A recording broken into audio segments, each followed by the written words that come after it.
Hello everyone, welcome to KB academy study point. आज का हमारा डिस्कशन होगा हायर एजुकेशन पर। हायर एजुकेशन के जितने भी प्रीवियस ईयर में पेपर में क्वेश्चन आए हुए हैं उन सभी को आज हम विद एक्सप्लेनेशन डिस्कशन करेंगे।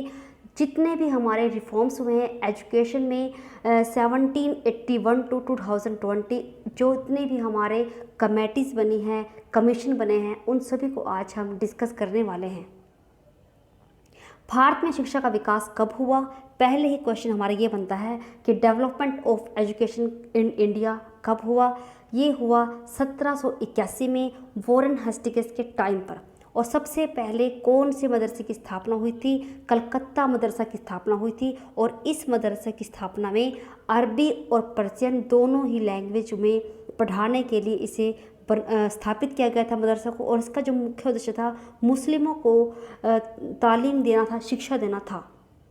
और इसके बाद 1800 में लॉर्ड वेल्लेसली ने कंपनी के असैनिक यानी कि आर्मी और नॉन आर्मी दोनों को ही एजुकेट करने के लिए 1800 में लॉर्ड वेल्लेसली ने फोर्ट विलियम कॉलेज की स्थापना की।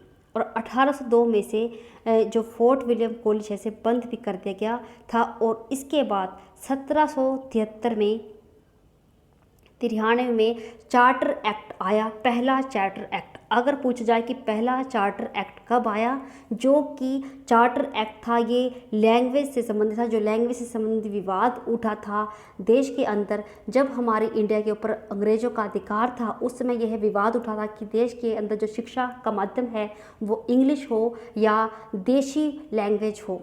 जो अंग्रेज़ थे वो इंग्लिश शिक्षा को बढ़ावा देने के पक्ष में थे, क्योंकि वो चाहते थे अगर हमें पूरी तरह से इंडिया के ऊपर राज करना है तो उन्हें अपनी शिक्षा देनी होगी, ताकि हम जो इंडिया के लोग हैं उन्हें एक ऐसे रोबोट बना सके जिनका दिमाग तो हमारा हो पर उनके अंदर ब्लड जो है वो हिंदुस्तानी हो। इसलिए वो अंग्रेजी शिक्षा को बढ़ावा देना चाहते थे। तो सबसे पहले चार्टर एक्ट आया वो आया 1793 में। और इसके बाद दूसरा आया वो आया 1803 में। एशियाटिक सोसाइटी की स्थापना कब की गई? 1784 में। 1781 में तो मदरसा की स्थापना हुई और 1784 में एशियाटिक सोसाइटी की स्थापना। और किसने की? ये विलियम जोन्स ने। जो विलियम जोन्स हैं, जो सर विलियम जोन्स हैं, ये एक बहुत ही बड़े भाषाविद थे। और इन्होंने 1784 में गीता को और उसके बाद 1787 में हितोपदेश को इंग्लिश में कन्वर्ट किया। और इन्होंने कालिदास और अभिज्ञान शाकुंतलम को भी सर विलियम जोन्स ने ट्रांसलेट किया इंग्लिश में 1789 में, सर विलियम जोन्स ने। और ये जो थे सुप्रीम कोर्ट के जज इन्हें नियुक्त किया गया था। और इसी वर्ष जो इनको नियुक्त किया गया था सुप्रीम कोर्ट का जज, इन्हें सर की उपाधि जो है दी गई थी। और जो एशियाटिक सोसाइटी है इसके अंदर आज भी 1,75,000 पुस्तकों का संग्रह है। और ये पूरी एशिया की सबसे बड़ी एक धरोहर है, जिसमें बहुत सी पुस्तकें, पांडुलिपि, सिक्के, पुराने चित्र, अभिलेख सामग्री का समृद्ध संग्रह है। और इसकी स्थापना 1784 में हुई, कोलकाता में हुई। और किसने की? विलियम जोन्स ने, सर विलियम जोन्स ने। और सबसे पहले गवर्नर जनरल कौन बने? Warren Hastings. और उनके पास बंगाल के फोर्ट विलियम के सैनिक और असैनिक, नॉन आर्मी और आर्मी दोनों को ही एजुकेट करने के लिए फोर्ट विलियम कॉलेज की स्थापना की थी 1800 ईस्वी में। और 1793 में आया था पहला चार्टर एक्ट। और उसके बाद आया था 1813 में चार्टर एक्ट। और इस चार्टर एक्ट में जो थी मेन प्रेफरेंस दी गई थी वो अंग्रेजी शिक्षा को दी गई थी। ये जो अंग्रेज़ थे वो कहते थे कि जो एजुकेशन है वो अंग्रेजी माध्यम में होनी चाहिए। और इस चार्टर एक्ट के दौरान बाद जो है 10,000 कॉलेज डेवलपमेंट के लिए कहा गया और मिशनरी एजुकेशन स्टार्ट करने के लिए कहा गया इंडिया में। और जो जनक हैं इंडिया में अंग्रेजी शिक्षा के वो है लॉर्ड मैकाले जी। और इन्होंने एक मैकाले मिनट पेश की थी, जिसमें उन्होंने कहा था कि प्रत्ययवादी जो देशी शिक्षा है उस शिक्षा के बजाय पाश्चात्यवादी यानी कि अंग्रेजी शिक्षा को बढ़ावा दिया जाए, इन्होंने अपने पत्र में कहा था। और मैकाले के अनुसार शिक्षा के लिए आवश्यक उद्देश्य एक ऐसे वर्ग का तैयार करना था जो औपनिवेशिक सरकार यानी कि उनके अंडर में इस तरह से काम करे निचले दर्जे पर कि वो कभी आवाज़ भी नहीं उठा पाए।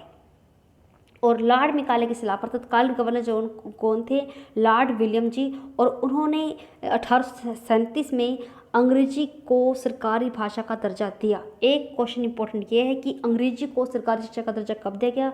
1837 में। अब सरकारी नौकरियों के लिए अंग्रेजी शिक्षा की जो नॉलेज है वो कंपलसरी होनी चाहिए इंडिया में, ये कहा गया लॉर्ड मैकाले के पत्र के बाद 1837 में।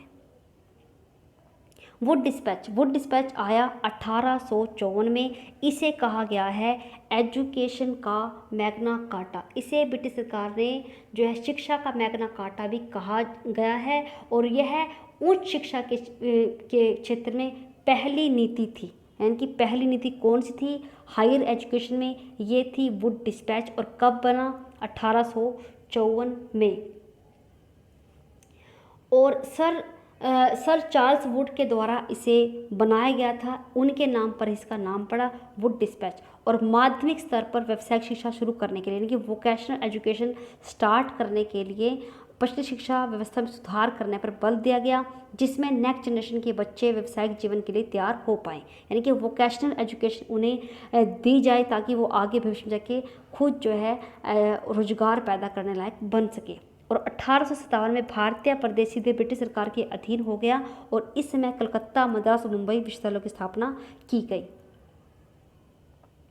सबसे पहले कलकत्ता, मद्रास और मुंबई में विश्वविद्यालयों की स्थापना हुई 1857 में, जब क्रांति के बाद जो ब्रिटिश सरकार के पास चला गया था इंडिया, उसके बाद। और हंटर कमीशन कब आया? 1882 में। वुड डिस्पैच के बाद वुड डिस्पैच के जो कार्य थे उनकी समीक्षा करने के लिए इसे बनाया गया। और इसकी स्थापना किसने की? लॉर्ड रिपन ने। और व्यावसायिक और व्यापारिक शिक्षा को बल दिया गया, यानी कि इस पर भी व्यापारिक और व्यावसायिक दोनों शिक्षाओं पर बल दिया गया। हाई स्कूल में प्रतिवर्ष 2 वैकल्पिक परीक्षाओं का आयोजन किया जाना चाहिए, यानी कि एवरी ईयर 2 ऑप्शनल जो है एग्जाम होने चाहिए। और सरकार ने शिक्षा प्रबंधन के लिए उद्यमियों से अनुदान राशि लेने का नियम भी बनाया और निजी प्रबंधन समितियों से मदद भी ली, यानी कि जो प्राइवेट इंस्टीट्यूट अगर स्कूल खोले हैं तो उसमें निजी जो लोग हैं उन स्थानीय लोगों की भी मदद ली। अखिल भारतीय शिक्षा सेवा। एक इम्पोर्टेंट से क्वेश्चन ये बनता है कि भारत में सबसे पहले महिला शिक्षा पर जोर कब किसके द्वारा दिया गया? 1896 में अखिल भारतीय शिक्षा सेवा के द्वारा। और इसका आरंभ किया गया जिसमें इंग्लैंड में ये एक ऐसी शिक्षा सेवा थी जिसमें इंग्लैंड में रिक्रूटमेंट के लिए एग्ज़ाम होते थे, पर जो इंडिया के लोग थे वहाँ पर नहीं जा पाते थे, क्योंकि वहाँ पर जाना भी सब इंडियंस के लिए संभव नहीं था। द इंडियन यूनिवर्सिटी एक्ट 1904, जो इंडियन यूनिवर्सिटी एक्ट आया, ये आया 1904 में। और इस अधिनियम का प्रावधान यह था कि विश्वविद्यालयों के लिए जो शासकीय निकाय पुनर्गठन किया गया और सीनेट का आकार बनाया गया। जो सीनेट थे उनका आकार कब बनाया गया? 1904 में। इंडियन यूनिवर्सिटी एक्ट के तहत जो सीनेट हैं उनकी जो है संख्या जो है सीमित कर दी गई। जो सीनेट की न्यूनतम संख्या वो 50 और अधिकतम 100 कर दी गई। और 6 साल के लिए इनका कार्यालय जो है डिसाइड किया गया। और बम्बई, कलकत्ता, मद्रास के विश्वविद्यालयों के लिए निर्वाचित फेलो की संख्या 50 और बाकी विश्वविद्यालयों के लिए 15, यानी कि कलकत्ता, बॉम्बे और मद्रास के लिए सीनेट हैं उनकी संख्या 50 और बाकी के लिए 15। और इनकी संख्या जो है न्यूनतम 50 और अधिकतम 100 डिसाइड की गई द इंडियन यूनिवर्सिटी एक्ट 1904 के तहत। हारतोक कमेटी कब आई? 1929 में। और हारतोक कमेटी एक ऐसी कमेटी थी जिसका गठन किया गया, साइमन कमीशन आया था 1928 में। और 1929 में जो है हारतोक कमेटी शिक्षा के क्षेत्र में सुधार हेतु सुझाव देने के लिए बनाई गई थी कि किस तरह से एजुकेशन को बेटर किया जाए। इसके लिए सजेशन दिए थे हारतोक कमेटी ने। इसके अध्यक्ष कौन थे? हारतोक, और इसलिए इस कमेटी को कहा गया हारतोक कमेटी। और अधिकांश विद्यार्थी जो पहली कक्षा प्रवेश लेते थे वो चौथी पाँचवीं कक्षा तक पहुँचते पहुँचते पढ़ाई बीच में छोड़ देते। अतः इस कमेटी ने एक ऐसा अफवाह को रोकने के लिए सरकार को कुछ सुझाव दिए, यानी कि ऐसी पॉलिसी बनाई जाए जिससे कि बच्चे जो है जल्दी स्कूल ना छोड़े और जो ज़्यादा जो अफवाह खर्च हो रहे थे गवर्नमेंट के, उन पर जो है खर्च को कंट्रोल करने के लिए सुझाव दिए। माध्यमिक शिक्षा, औद्योगिक और वाणिज्य शिक्षा पर जोर दिया गया हारतोक कमेटी सुझाव में। सप्रू कमेटी बहुत ही इंपॉर्टेंट है, कई बार आ चुका है। सप्रू कमेटी कब गठित हुई? 1934 में। जो आज का यूपी है उसके लिए इसे बनाया गया था, यानी कि यूपी में 1934 में संयुक्त प्रांत, यूपी को पहले बोलते थे संयुक्त प्रांत सरकार द्वारा बेरोजगार कारणों की जांच करने की, कि लोग बेरोजगार इतने क्यों हैं, इसकी जांच करने के लिए इस कमेटी का गठन किया गया था, सप्रू कमेटी का 1934 में। एबटवुड रिपोर्ट कब आई? 1937 में। और इसमें यह अनुशंसा की गई थी कि जो विश्वविद्यालय स्तर पर शिक्षा का माध्यम क्या होना चाहिए? अंग्रेजी होना चाहिए। बहुत ही इंपॉर्टेंट है कि एबटवुड रिपोर्ट कब आई थी? 1937 में। इसका क्या उद्देश्य था कि जो शिक्षा का माध्यम है वो क्या होना चाहिए? अंग्रेजी होना चाहिए। और इस रिपोर्ट के अनुसार एक नए प्रकार की तकनीकी संस्थान पॉलिटेक्निक और व्यवसाय शिक्षण महाविद्यालय के आरंभ किया जाए, यानी कि पॉलिटेक्निक की स्टार्टिंग और व्यवसाय शिक्षा प्रशिक्षण महाविद्यालय को स्टार्ट करने पर जोर देने पर इस रिपोर्ट में कहा गया। वर्था स्कीम ऑफ एजुकेशन, वर्था स्कीम जो है एक नई तालीम शिक्षा भी से बोलते हैं, एक बुनियादी शिक्षा भी से बोलते हैं। और वर्था शिक्षा योजना 1937 में आरंभ की गई और इस नई तालीम या मूल शिक्षा बुनियादी तालीम के रूप में जाना जाता है। इस योजना को डॉक्टर जाकिर हुसैन की अध्यक्षता में स्थापित समिति के रूप में एक निश्चित आकार दिया गया। डॉक्टर हुसैन की अध्यक्षता में इसे स्थापित किया गया और 7 वर्ष तक निःशुल्क शिक्षा जो है अनिवार्य की गई, यानी कि फ्री एंड कंपलसरी एजुकेशन की गई 7 सालों के लिए। और शिक्षा का जो माध्यम चुना गया प्राइमरी लेवल पर वो चुना गया मातृभाषा। सार्जेंट प्लान, जो सर्जेंट प्लान आया था ये आया था 1944 में। सर्जेंट प्लान 1935 में जो भारतीय सरकार अधिनियम था 1935 के प्रांतीय सरकारों को जो स्वायत्त दी गई, यानी कि उन्हें जो ऑटोनॉमी दी गई प्रांतीय सरकारों को, जितने भी प्रांत थे सब। एक जो है पंजाब प्रांत एक ऐसा था जहाँ पर वहाँ खुद ही जो है ऑटोनॉमी थी अपने एजुकेशन को बढ़ावा और रिफॉर्म्स करने की। इस समय उच्च शिक्षा का बहुत हद तक विस्तार हुआ, मगर माध्यमिक शिक्षा अभी भी धीमी थी और माध्यमिक शिक्षा पर काम करने के लिए इस सर्जेंट प्लान को बनाया गया। और इसमें क्या रिकमेंडेशन दी गई थी कि हाई स्कूल को पुनर्गठित किया जाए। इसके 2 प्रकारों में बांटा गया, पहले कलाओं और मूल, यानी कि जो आर्ट है और जो बेसिक विज्ञान है उसकी शिक्षा दी जाए, और दूसरे में जो टेक्निकल स्कूल हाई स्कूल हैं उसमें टेक्निकल एजुकेशन को प्रमोट किया जाए और जो वोकेशनल एजुकेशन है वो भी पढ़ाई जाए बच्चों को। और यूजीसी इसमें एक बहुत ही एक इम्पोर्टेंट बात है नोटिस करने लायक कि इसके अंतर्गत यूजीसी विश्वविद्यालय अनुदान आयोग की स्थापना और 3 वर्ष की डिग्री कोर्स का प्रस्तावित भी किया गया, यानी कि 3 वर्ष की डिग्री कोर्स का प्रस्तावना सबसे पहले किस प्लान में किया गया? ये किया गया सार्जेंट प्लान जो 1944 में आया था। ग्रामीण पाठ्यचर्या में कृषि पर बल देना होगा, यानी कि जो ग्रामीण जो करिकुलम के अंदर कृषि पर भी जो है जोर देना होगा इस रिपोर्ट के अकॉर्डिंग। और बालिका शिक्षा के क्षेत्र में वैकल्पिक विषय जोड़ जाए, यानी कि गृह विज्ञान की शिक्षा जो है बच्चियों को दी जाए, करिकुलम में इसे ऐड किया जाए।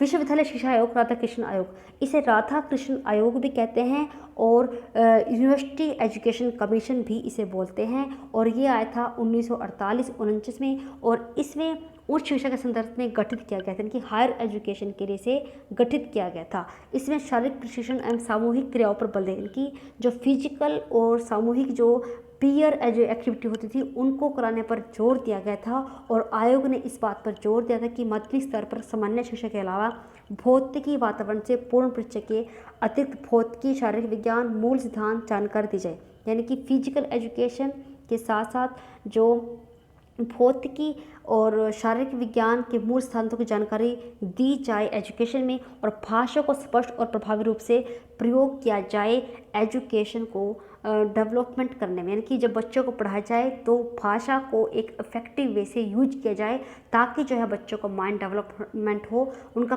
कोग्निटिव डेवलपमेंट हो और उनकी जो है नॉलेज इंक्रीज हो। अगर हम उन्हें उस लैंग्वेज में पढ़ाएंगे जो उन्हें समझ ही नहीं आ रही या फिर लैंग्वेज स्पष्ट ही नहीं है, तो उसको दूर करने के लिए इस विश्वविद्यालय शिक्षा आयोग ने रिकमेंडेशन की कि एक स्पष्ट लैंग्वेज को चुना जाए एजुकेशन का माध्यम के रूप में।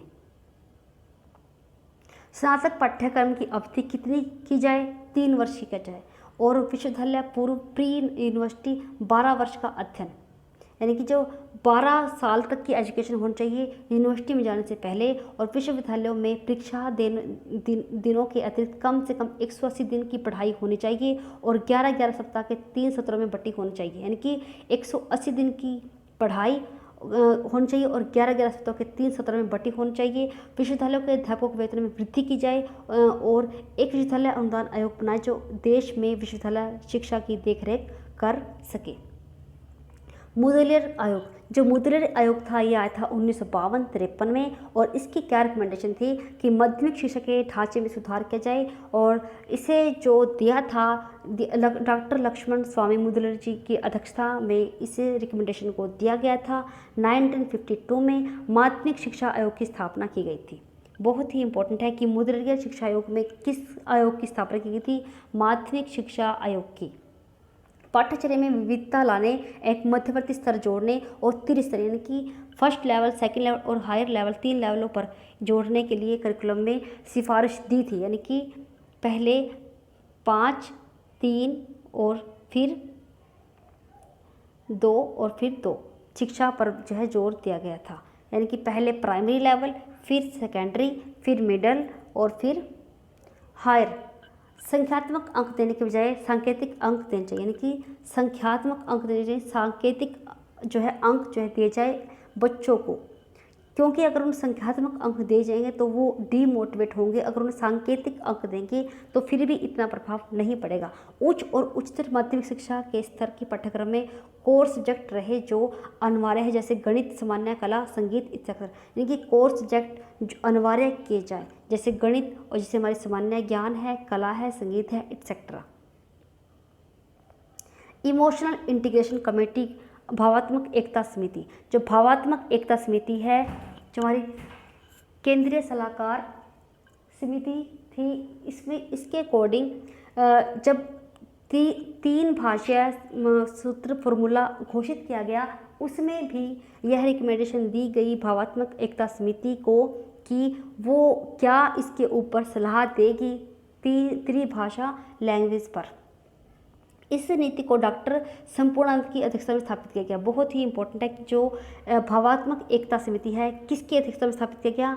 संपूर्णानंद की अध्यक्षता में, डॉक्टर संपूर्णानंद की अध्यक्षता में। और इसका क्या उद्देश्य था? जो हमारे युवा लोग थे उनकी भावनाओं को समझते हुए एक ऐसी शैक्षिक कार्यक्रम को लॉन्च किया जाए जिसमें कि वो पूरी तरह से भागीदारी दे सके, अपने विचार दे सके।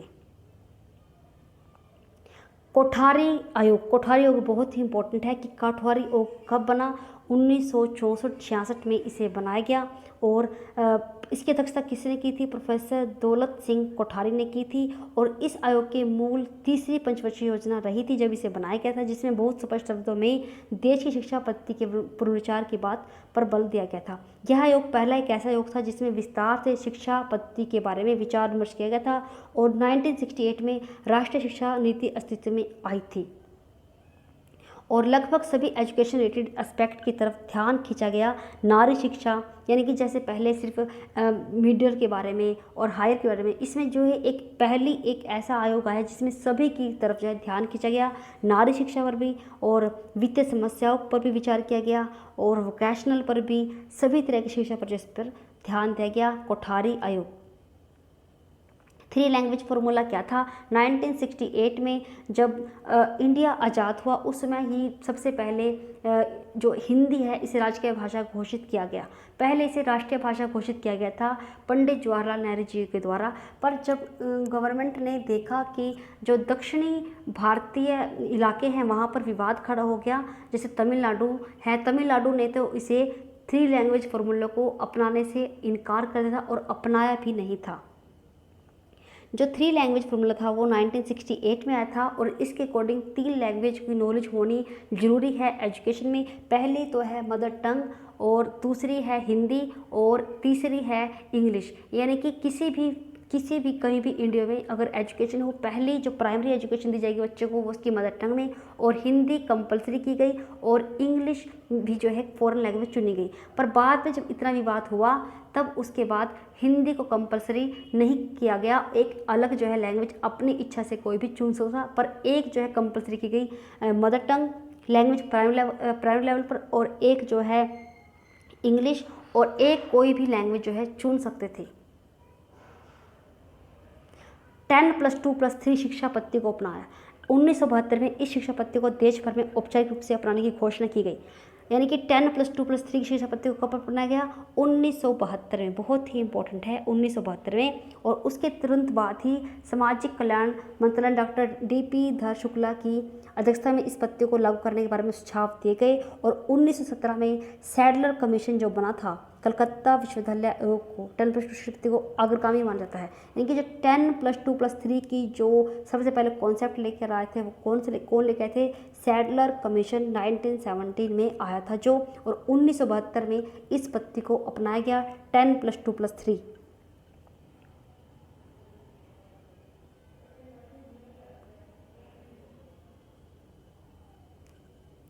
1976 में एजुकेशन इन कॉन्करेंट लिस्ट जो संवर्ती सूची है उसमें जो है एजुकेशन को कब शामिल किया गया? कि जैसे कि आप जानते हो कि NCERT है जो प्राइमरी जो एजुकेशन में कोई भी रिफॉर्म्स है उस पर काम करती है। पर जो इससे पहले जो 1976 से पहले एजुकेशन जो है स्टेट वाइज जो गवर्नमेंट अपने अपने लेवल पर इस पर काम करती थी। पर जब गवर्नमेंट ने देखा कि एक एजुकेशन एक ऐसा मुद्दा है जिस पर सेंटर और स्टेट दोनों को मिलकर काम करना पड़ेगा, इसको ध्यान में रखते हुए 1976 में एजुकेशन को कॉन्करेंट लिस्ट में जो है शामिल किया गया। बहुत ही इंपॉर्टेंट है कि एजुकेशन को कॉन्करेंट लिस्ट में यानी कि समवर्ती सूची में कब शामिल किया गया? 1976 में। यानी कि समवर्ती सूची में राज्य और केंद्र सरकार दोनों मिलकर इकट्ठा काम करती है समवर्ती सूची में, इसलिए इसे शामिल किया गया। राष्ट्रीय शिक्षा नीति 1968 में आई थी, नेशनल पॉलिसी इन एजुकेशन, और इसके बाद 2020 में न्यू एजुकेशन पॉलिसी आई है। 34 साल बाद ये जो है बदलाव हुआ है एजुकेशन पॉलिसी में। कोठारी आयोग की सिफारिशों के संबंध में लोकसभा में व्यापक चर्चा हुई और कालांतर 1968 में न्यू एजुकेशन पॉलिसी जो है रेगुलेट कर दी गई और सामान्य रूप से देश के सभी भागों में शिक्षा का समान ढांचा अपनाया गया। 10+2+3 पर यह आधारित थी नेशनल पॉलिसी ऑफ एजुकेशन 1968 की, और निवेश को धीरे धीरे बढ़ाया जाना एजुकेशन में इसमें कहा गया, और कमज़ोर वर्ग के छात्रों को पढ़ाई के लिए प्रेरित करने के लिए जो है स्कॉलरशिप योजनाएं देने के लिए कहा गया इस नीति में। शिक्षा विद्यालय शिक्षा में विज्ञान यानी कि बहुत इंपॉर्टेंट है कि किसको प्रमोट करने के लिए कहा गया था? विज्ञान को, तकनीक को और व्यावसायिक शिक्षा को विशेष महत्व दिया गया था। बहुत ही इंपॉर्टेंट है कि न्यू एजुकेशन पॉलिसी 1968 में आई थी, इसमें किस पर बढ़ावा दिया गया था? विज्ञान, तकनीकी, व्यावसायिक शिक्षा को विशेष महत्व दिया गया, और 14 वर्ष की आयु के लिए compulsory and free education provide करने के लिए, और विज्ञान अनुसंधान शिक्षा को सम्मानित करने के लिए यानी कि इक्वलाइजेशन के लिए जो रिसर्च किए जाए शिक्षा में साइंस से रिलेटेड उन सभी पर जो है एक इक्वलाइजेशन करने के लिए, और पाठ्य वस्तुओं को अधिक उत्तम बनाने के लिए सस्ती पुस्तकों का उत्पादन किया जाए, यानी कि जो एजुकेशन की जो पुस्तक बनाई जाए वो अच्छी क्वालिटी की हो और सस्ती हो। राष्ट्रीय आय का 6% भाग जो शिक्षा पर खर्च किया जाए। बहुत ही इंपॉर्टेंट है कि किस एजुकेशन पॉलिसी में राष्ट्रीय आय का 6% खर्च करने की बात की गई थी? ये की गई थी न्यू एजुकेशन पॉलिसी 1968 में। शिक्षा कार्यदल 1985 में कब आया? 1985 में। वर्किंग ग्रुप 1985 में। इसका मुख्य उद्देश्य था प्रोफेसर कुलस्वामी जी, जो इसके जो मुख्य उद्देश्य था इसका व्यावसायिक और टेक्निकल एजुकेशन को बढ़ावा देना था। और इसके अध्यक्ष कौन थे? प्रोफेसर कुलदेव स्वामी। बहुत ही इंपॉर्टेंट है कि शिक्षा कार्य दल कब आया? 1985 में। और इसका मुख्य उद्देश्य क्या था? टेक्निकल और वोकेशनल एजुकेशन को बढ़ावा देना। और इसके अध्यक्ष कौन थे? प्रोफेसर कुलदेव स्वामी। और कृषि पाठ्यक्रम, व्यावसायिक वाणिज्य पाठ्यक्रम और इंजीनियरिंग प्रौद्योगिकी पाठ्यक्रम आदि के लिए सिफारिशें प्रस्तुत की गई थी, कि इंजीनियरिंग के लिए और बिजनेस कॉमर्स के लिए और व्यवसाय के लिए और कृषि को करिकुलम में ऐड करने के लिए सिफारिश की गई थी इसके तहत। और इसने अपनी रिपोर्ट पेश की थी 1978 में, learning to do and toward a learning society. ये इनकी रिपोर्ट का थीम था जो इन्होंने प्रस्तुत की थी 1978 में। नवीन शिक्षा नीति कब आई? 1986 में, न्यू एजुकेशन पॉलिसी। और 1980 के दशक भारत में राजनीतिक रूप से उथल पुथल का दौर रहा और सामाजिक, जैसे कि आप जानते हैं कि 1985 में जो इंदिरा गांधी की सरकार थी वो फिर से आई थी दोबारा शासन में, और उसके तहत काफ़ी सारी उथल पुथल थी राजनीति में और शिक्षा के पुनरीक्षण और पुनर्निर्धारण की आवश्यकता महसूस की जाने लगी। और इसलिए इस न्यू एजुकेशन पॉलिसी को बनाया गया और बहुत ही इम्पोर्टेंट पॉलिसी थी ये, और आज तक यही चली हुई थी। और 34 साल बाद जो न्यू एजुकेशन पॉलिसी बनाई गई है वो अब 2020 में बनाई गई है। 29 जुलाई 2020 को न्यू एजुकेशन पॉलिसी बनाई गई है। और इस जो हमारी 1986 की पॉलिसी थी, इसमें शिक्षा को चुनौती नीतिगत परिप्रेक्ष्य यानी कि challenge in education policy perspective था इसका, कि क्या क्या चैलेंजेस है एजुकेशन को प्राप्त करने में इंडिया के अंदर।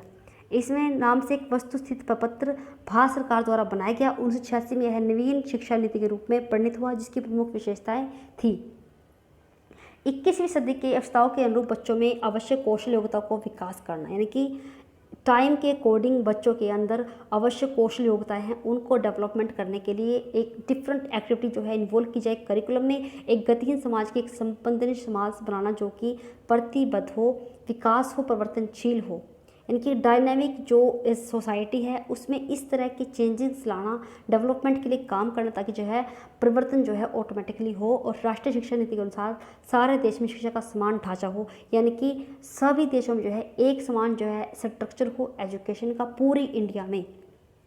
10+2+3 पर यह बेस थी। और इसके अलावा राष्ट्रीय शिक्षा व्यवस्था में एक केंद्रीय पाठ्यक्रम पर बल दिया गया, यानी कि एक ही करिकुलम जो है निश्चित किया जाए होल इंडिया में एजुकेशन के लिए।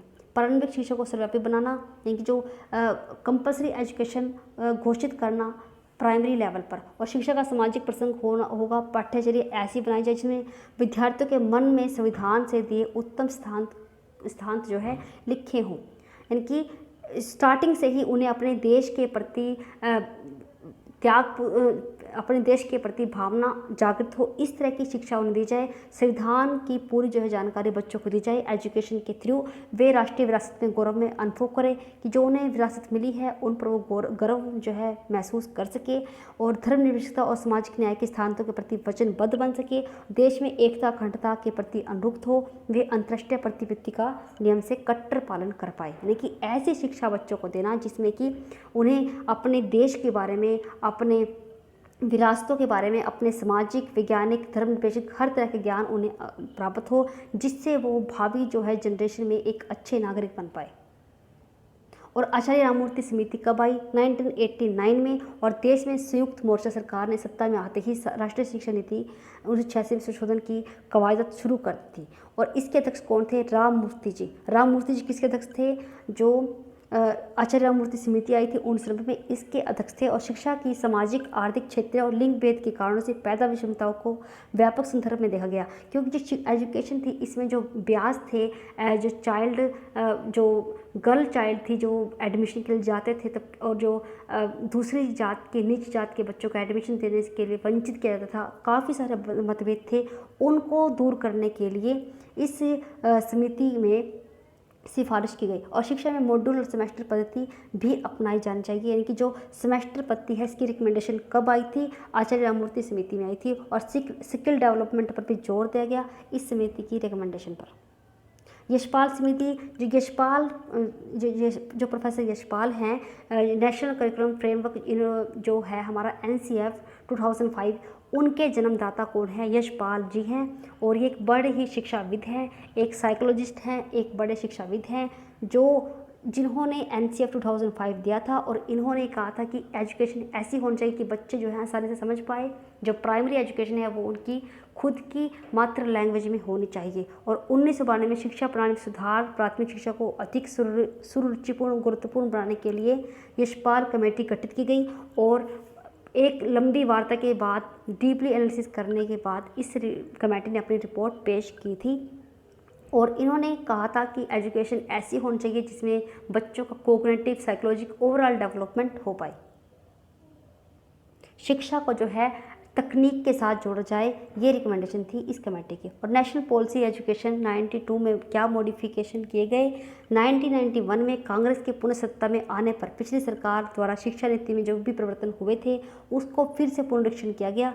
इसके अध्यक्ष थे जनार्दन रेड्डी जी। जनार्दन रेड्डी जी किसके अध्यक्ष थे?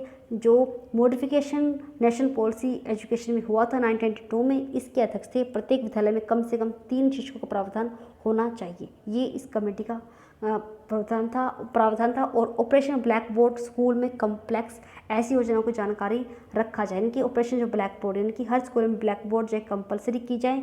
और प्रौढ़ शिक्षा पर जोर दिया गया इस समिति के रिकमेंडेशन पर। और जिला साक्षरता अभियान की सिफारिश भी दी गई इस कमेटी के द्वारा।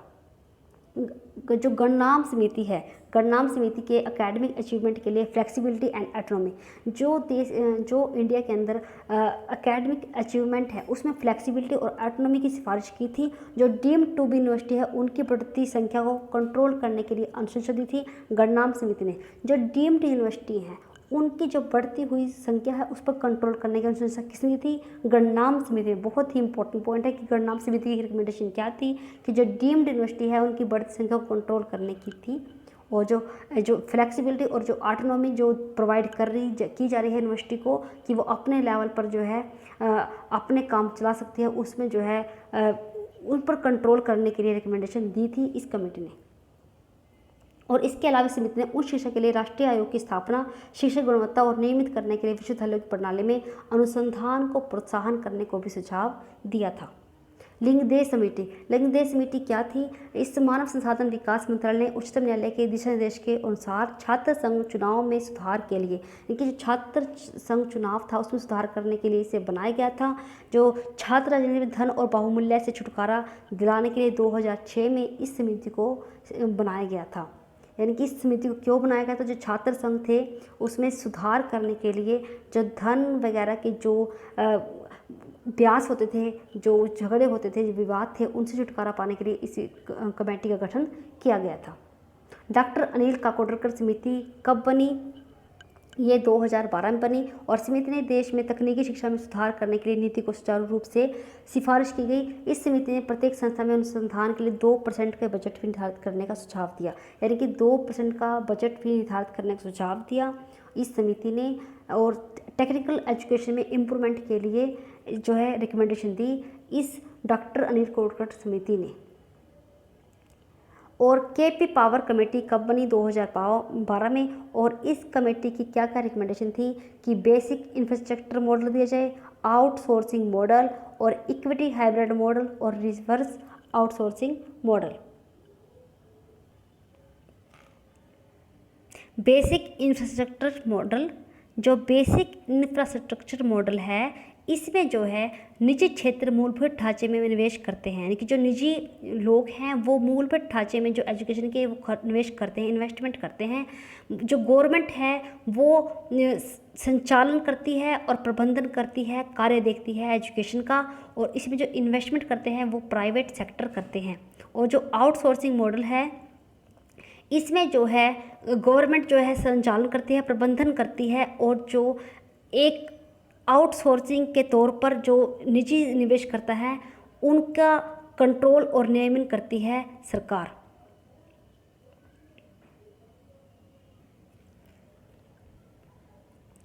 इक्विटी हाइब्रिड मॉडल, इसमें जो है गवर्नमेंट और जो प्राइवेट सेक्टर है दोनों का इन्वॉल्वमेंट होता है, दोनों ही मिलकर जो है इन्वेस्टमेंट करते हैं और जो सारा देख रेख का कार्य है वो प्राइवेट सेक्टर ही करता है। और रिवर्स आउटसोर्सिंग पॉलिसी मॉडल में जो है सारा का सारा जो उत्तरदायित्व है, जो जिम्मेवारी है, वो निजी प्राइवेट सेक्टर की है, यानी कि जो निजी निवेशक हैं उनका उत्तरदायित्व है सारा का सारा।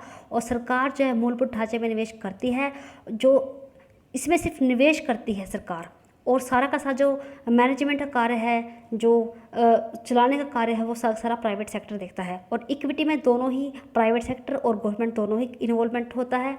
और आउटसोर्सिंग मॉडल में जो प्राइवेट सेक्टर हैं वो पैसा लगाते हैं और इसकी जो देख रेख भी है प्राइवेट सेक्टर ही करते हैं, पर जो गवर्नमेंट है वो एक सालाना उन्हें पेमेंट देती है इसके बदले। और जो बेसिक इंफ्रास्ट्रक्चर मॉडल है इसमें जो है जो प्राइवेट सेक्टर है वो इसमें इन्वेस्टमेंट करते हैं, निजी क्षेत्र जो है मूलभूत ढांचे में जो निवेश करते हैं, यानी कि इन्वेस्टमेंट करते हैं, और सरकार जो है सारा मैनेजमेंट का और जो संचालन का सारा कार्य देखती है। और उसके बदले जो है उन्हें एक निवेशक के रूप में एक वार्षिक जो है भुगतान पे करती है प्राइवेट सेक्टर को। न्यू एजुकेशन पॉलिसी 2020, तो 2020 में 29 जुलाई को न्यू एजुकेशन पॉलिसी आई थी। 34 साल बाद ये पॉलिसी आई थी और केंद्रीय मंडल द्वारा इसे पास किया गया था 29 जुलाई को। और रमेश पोखरियाल जी जो ह्यूमन रिसोर्सेज के मंत्री हैं, रमेश पोखरियाल जी, और जो मंत्री हैं आईबी मंत्री है प्रकाश जावड़ेकर जी, इन्होंने इस नीति की घोषणा की थी 2020 की। इसमें एक बहुत बड़ा जो घोषणा की गई है कि मानव संसाधन मंत्रालय का नया नाम शिक्षा मंत्रालय कर दिया गया, क्योंकि ये सभी शिक्षा के कार्य जो है कौन देता था, मानव संसाधन मंत्रालय। इसका नया नाम बदल कर दिया गया है शिक्षा मंत्रालय। तो नई शिक्षा नीति के अनुसार अब MHRD को क्या कहा जाएगा, HRD मंत्रालय को शिक्षा मंत्रालय जो है कहा जाएगा। नई नीति का उद्देश्य जो है 2030 तक स्कूल शिक्षा में जो 100% इनरोलमेंट, जो नई एजुकेशन पॉलिसी बनाई गई है इसका मुख्य उद्देश्य है कि 2030 तक जो है 100% जो है इनरोलमेंट होना स्कूलों में। जैसे कि हम जानते हैं कि जो इनरोलमेंट है स्कूलों में वो प्राइमरी लेवल तक तो 100% है। जैसे कि जो ये बनाया गया था पहले 2005 में सर्व शिक्षा अभियान, इसके तहत जो है एक लक्ष्य रखा गया था कि 2008 तक जो है इतना टारगेट लिया गया था कि 95% जो है इनरोलमेंट हो जाना चाहिए प्राइमरी स्कूल में एजुकेशन का बच्चों के लिए। जो 86 अमेंडेड हुई थी संविधान संशोधन में, इसमें यह कंपलसरी किया गया था कि free and compulsory education provide की जाए बच्चों को 14 साल तक। पर जो नई एजुकेशन पॉलिसी आई है इसमें 16 साल तक जो है फ्री एंड कंपलसरी एजुकेशन जो है प्राप्त करने का प्रावधान दिया गया है। पहले ये थी फ्री एंड कंपलसरी एजुकेशन 6 से 14 साल तक। जो नई एजुकेशन पॉलिसी है इसमें कंपलसरी कर दी गई है 6 से 18 साल तक। ये इसका बहुत ही बड़ा एक क्रिटिसिज्म है कि संविधान में 14 साल तक है, जो नई एजुकेशन पॉलिसी है इसमें 18 साल तक। हालांकि जब गवर्नमेंट है आने वाले टाइम में ये संशोधन भी करना ही पड़ेगा जब न्यू एजुकेशन पॉलिसी में मेंशन कर दिया है। तो सबसे जो इम्पोर्टेंट पॉइंट है न्यू एजुकेशन पॉलिसी का, जिसका जो निर्धारण किया गया है 100% इनरोलमेंट करना 2030 तक न्यू एजुकेशन पॉलिसी, जो इसमें 2 करोड़ बच्चों को एक मुख्य धारा में लेके आना है एजुकेशन की, और 12 साल की स्कूली शिक्षा को 3 साल की आंगनवाड़ी और प्री स्कूलिंग के साथ एक नया 5-3-3-4 स्कूली पाठ्यक्रम शुरू किया गया है। बहुत ही इम्पोर्टेंट है कि 5+3+3+4 जो है एक नया पैटर्न लिया है स्कूली एजुकेशन के लिए। और जो ये क्या है 5+3+3+4, जो इसमें जो है एजुकेशन है इसको 4 भागों में बांटा गया है, एक फाउंडेशन और एक प्रिपरेटरी, एक मिडिल, एक सेकेंडरी। जो फाउंडेशन है ये है प्री स्कूल, जो हाँ पहले प्री स्कूल होते थे, मॉन्टेसरी होते थे, किंडरगार्टन स्कूल होते थे। जो प्री स्कूल थे पहले उसमें फाउंडेशन और स्कूल दोनों ही होंगे। जो प्री है, जो बच्चे आंगनवाड़ी में जाएंगे वो 3 से 6 साल की उम्र में, इसको 2 भागों में बांटा गया है। 3 से 6 साल की उम्र में जब बच्चे जो है आंगनवाड़ी या मॉन्टेसरी किंडरगार्टन में जाएंगे, और इसके तहत जो है इंडिया में जो है 10,000 प्री स्कूल खोलने का भी अनाउंसमेंट किया गया है इस एजुकेशन पॉलिसी के तहत। और जो 2 साल के बच्चे 2 साल का जो एजुकेशन होगा वो होगा फर्स्ट और सेकंड क्लास के लिए, यानी कि जो फर्स्ट एंड सेकंड क्लास है वो किसके अंदर आएगी, फाउंडेशन के अंदर। और फाउंडेशन के अंदर आएगी 3 से 6 साल के तक के बच्चे जो प्री स्कूल में जो किंडरगार्टन और मॉन्टेसरी जो स्कूल है उनमें जाते थे। उसके बाद है प्रिपरेटरी स्कूल, इसको 2 भागों में बांटा गया है, एक तो 3 से 5 क्लास तक के बच्चों के लिए और एक है 8 से 11 क्लास के बच्चों के लिए, यानी कि 3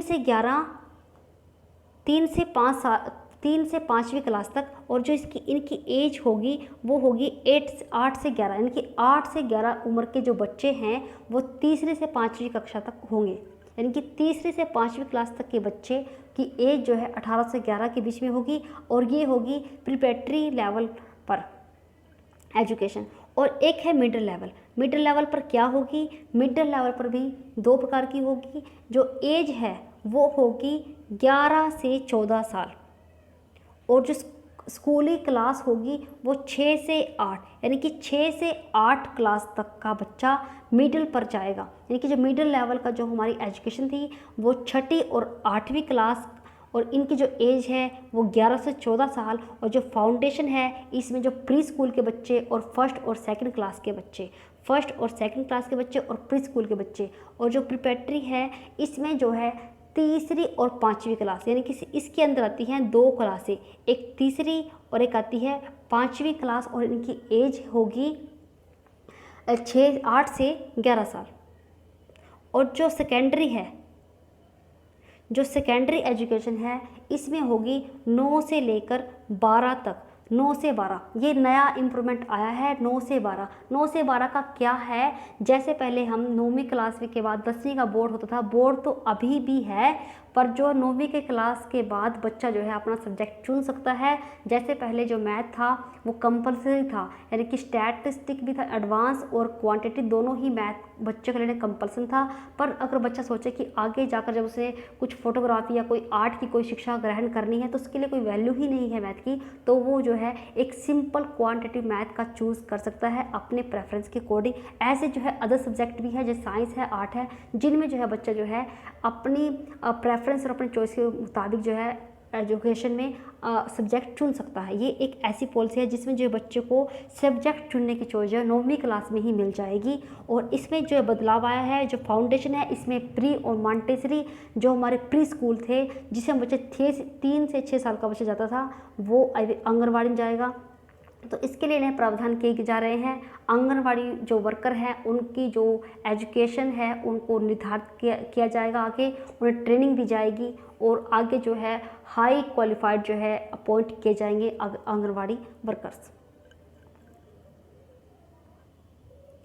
10+2 का बोर्ड के बारे में बहुत ही कन्फ्यूज़न है चिल्ड्रन के बच्चों के अंदर कि क्या अब बोर्ड टूट जाएगा, पर जो बोर्ड है वो ऐसे की ऐसे ही चलेगा, कोई बदलाव नहीं होगा। बस ये है कि 2 बारी जो है एग्ज़ाम कंडक्ट होंगे और जो ज़्यादा है जोर दिया जाएगा वो नॉलेज के ऊपर दिया जाएगा कि बच्चा किस तरह के नॉलेज अप्लाई करता है रियल लाइफ में। इस तरह के जो टेस्टिंग है वो day to day time to time जो है कंडक्ट की जाएंगी स्कूलों में। और जो मैथमेटिकल सब्जेक्ट है उसमें जो है एक सेल्फ चॉइस दी जाएगी बच्चों को चुनने की, वो कि अपने हिसाब से जो है ईजी या जैसा भी उसका आगे बैकग्राउंड होने वाला है आने वाले टाइम पर उसके अकॉर्डिंग वो चूज़ कर सकता है। ऐसे ही वो अदर जो सब्जेक्ट को चुन सकता है। को करिकुलम एक्टिविटी जो है इन्वॉल्व की जाएगी, जैसे एजुकेशन, वोकेशन, ट्रेनिंग एक्सेट्रा, कुछ ऐसी एक्टिविटी जो है करिकुलम में ऐड की जाएगी और उनको जो है इक्वल मार्क्स प्रेफरेंस भी दी जाएगी। और पीयर रिव्यू और टीचर रिव्यू, यानी कि एक ऐसी एजुकेशन पॉलिसी तैयार की जाएगी जिसमें जो है पीयर्स भी जो है जो पास में बैठे हैं वो भी रिव्यू कर पाएंगे टेस्ट का और टीचर भी रिव्यू कर पाएगी। और क्रिटिकल थिंकिंग, जैसे कि आप जानते हैं कि एजुकेशन में बहुत ही इंपॉर्टेंस होती है क्रिटिकल थिंकिंग होती है कि जब एक एक चीज़ को जो है क्रिटिसाइज़ करे बच्चा तो उसका जो माइंड का डेवलपमेंट है वो ज़्यादा होता है, इसलिए जो है जोर दिया गया है क्रिटिकल थिंकिंग पे। और डाइवर्जेंट थिंकिंग जो होती है वो होती है एकदम से एक पॉइंट के बारे में कई बार तरह से सोचा जाता है। एक ऐसी एजुकेशन बच्चों को दी जानी चाहिए स्कूलों में कि बच्चा जो है डिफरेंट वे से एक चीज़ के बारे में सोचे, इससे उसके माइंड का जो डेवलपमेंट ज़्यादा होगा। इसलिए डाइवर्जेंट थिंकिंग और मिनिमाइजिंग रोट लर्निंग, यानी कि बच्चे को जो भी पढ़ाया जाए रियल लाइफ से जोड़ कर पढ़ाया जाए, मिनिमाइजिंग किया जाए रोट लर्निंग का, ये भी इसमें प्रावधान दिया गया है न्यू एजुकेशन पॉलिसी में। और 2022-23 तक जो है इम्प्लीमेंटेशन जो चेंज है वो हो जाएगा। 10+2 जो पर जो बोर्ड लेवल है इसमें जो चेंज हुए हैं ये जो है इम्प्लीमेंटेशन हो जाएगा 2022 और 23 तक। यानी कि जो आप 2021 के बोर्ड दोगे इसमें जो है जो पहले आपके बोर्ड थे वही होंगे। इसमें जो बहुत ही इंपॉर्टेंट पॉइंट है कि पीपल टीचर का रेशो क्या आया है न्यू एजुकेशन पॉलिसी के अकॉर्डिंग 30:1, यानी कि 30 बच्चों पर एक टीचर। और जो GER है वो 100% कब तक हो जाएगी, यानी कि ग्रोस इनरोलमेंट रेशो गोल्स जो है 100% कब तक हो जाएगा 2035 तक। और सेकेंडरी लेवल पर एजुकेशन कब कितनी 56.5, यानी कि जो सेकेंडरी ये जो ग्रोस इनरोलमेंट रेशो गोल्स है ये 100% कब तक किया जाएगा 2035। और ये क्या है, यानी कि 1000 बच्चों में से कितने बच्चे जो स्कूल में एडमिशन लेते हैं। जैसे कि आप जानते हैं कि प्राइमरी लेवल पर तो हमारा जो इनरोलमेंट है वो 100% है, और जो सेकेंडरी लेवल है उस पर जो इनरोलमेंट कितना है करंट टाइम में 56.5, यानी कि 50% इनरोलमेंट है सेकेंडरी लेवल पर। और हायर एजुकेशन यानी कि +2 के बाद जब बच्चे स्कूल छोड़ जाते हैं तब जो हमारा रेशो है वो कितना आ जाता है 26%, जो कि बहुत कम है। इन सबको प्रमोट करने पर भी एजुकेशन में न्यू एजुकेशन पॉलिसी में प्रावधान दिया गया है। 3 लैंग्वेज फार्मूला पर जो है दिया गया है जोर इस पॉलिसी में। और जो हिंदी जो है कंपलसरी नहीं है, जो पहले हमारा 1968 में 3 लैंग्वेज फार्मूला आया था उसमें हिंदी कंपलसरी थी, पर जो अब है हिंदी कंपलसरी लैंग्वेज नहीं है। और CEE एक क्रेडिट एजुकेशन एंड जो है कॉमन एंट्रेंस टेस्ट, एक कॉमन एंट्रेंस टेस्ट होगा। इसके तहत बच्चों का स्कूलों में यूनिवर्सिटी में, यानी कि यूनिवर्सिटी में एडमिशन लेने के लिए सिर्फ एक ही कॉमन एंट्रेंस होगा, और किसी भी यूनिवर्सिटी में जाकर एडमिशन ले सकता है बच्चा। और 1 साल में 2 बार होगा, अगर बच्चा एक बार पास नहीं होता तो वो दोबारा जो है 1 साल के अंदर से चांस मिल सकता है एडमिशन लेने का। और इसमें जो है एक नई पॉलिसीज़ भी आई है जिसके तहत मल्टी डिसिप्लिनरी कंपल्सन किया जाएगा 2040 तक। यानी कि जो कुछ एक स्पेसिफिक यूनिवर्सिटी है सिर्फ एक ही कोर्स के लिए बनी है, अब वहाँ पर मल्टी डिसिप्लिनरी हो गया, यानी कि एक कोर्स जैसे वहाँ कोई यूनिवर्सिटी है सिर्फ वो आर्ट की है तो आर्ट ही है, तो वहाँ पर ऐसा नहीं है। जो अन्य जो डिसिप्लिनरी है उनको भी इसमें ऐड किया जाएगा। 1 university essential for every state, हर एक स्टेट में एक यूनिवर्सिटी का होना जरूरी है। नेशनल रिसर्च फाउंडेशन इस्टेब्लिश की जाएगी। एकेडमिक बैंक ऑफ क्रेडिट, बहुत ही इंपॉर्टेंट चीज़ आई है एकेडमिक बैंक ऑफ क्रेडिट। ये एक ऐसी एक ऐसा तरीका है जिससे जो है बच्चा अगर पहले स्कूल में यूनिवर्सिटी में एडमिशन लेता है, अगर वो पहला साल करता है और वो बोर हो जाता है, वो बीच में ही अपनी BA की पढ़ाई जो छोड़ देता है, तो उसको जो है कुछ पॉइंट मिलते हैं, वो पॉइंट उसके जो है ऐड होते हैं। अगर वो 1 साल कंप्लीट करता है, जैसे आप बच्चे ने BA करी 1 साल छोड़ दिया तो 3 साल नहीं किए, जब वो दोबारा एडमिशन लेने जाएगा 2 साल बाद तो उसे दोबारा BA करनी पड़ती थी पहला साल।